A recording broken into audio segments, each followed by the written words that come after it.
সেই Lionel Messi, সেই বাঁ পায়ের জাদু। কে বলে হারিয়ে গেছেন? বয়সের ভারে নুয়ে পড়েছেন। আবারও বিশ্ব দেখেছে তার ঝলক, বিশ্বকাপ দেখেছে তার গোল। তাতেই কোনো অঘটন নয়। আলজেরিয়াকে থামিয়ে প্রথম ম্যাচে হারিয়ে বিশ্বকাপ নিজেদের ঘরে রাখার মিশন শুরু করলো আর্জেন্টিনা। আর সেখানেই নায়ক আলবি সেলেস্তের অধিনায়ক লা পুলগা। ম্যাজিক্যাল মেসির প্রথম গোল চমকে দিয়েছে সবাইকে। 22 গজ দূর থেকে নেয়া তার বাঁ পায়ের শট ঠেকানো সাধ্যকার হয়নি লুকা জিদানেরও। হাত ছোঁয়ালেও ফেরাতে পারেননি। গ্যালারিতে বসে বাবা জিনেদিন জিদানও তাই একদিকে দেখেছেন মহাতারকার আরও একবার জ্বলে ওঠা, আর নিজের ছেলের নিভে যাওয়া। বিশ্বকাপের 14 নম্বর গোলটি এলো 200 ম্যাচ পূর্তির দিন। 15 আর 16তম গোলটিও একই ম্যাচে। দ্বিতীয়ার্ধে অনেকটা ভঙ্গুর আলজেরিয়ান রক্ষণকে গুড়িয়ে দেয় আর্জেন্টিনা।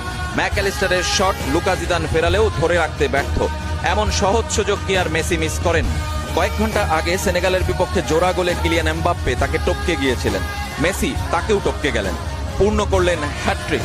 শুধু এমবাপ্পেকেই পেছনে ফেললেন না, ফেললেন ব্রাজিলিয়ান রোনালদো এবং জার্মান মিরোস্লাভ ক্লোজাকে। দীর্ঘ এক যুগ বিশ্বকাপের সর্বাধিক গোলদাতার টিকে থাকার রেকর্ডে এখন ভাগিদার লিওনেল মেসিও। মেসি আর ক্লোজা দুজনেরই গোল 16টি। শুরুর মতো শেষটাও শুধুই মেসি। তিনি যা করছেন করেছেন তাতেই মোহিত বিশ্ব। শেষের রাগিনীতে অস্তগামী নয়, যেন মধ্য গগনে রবি।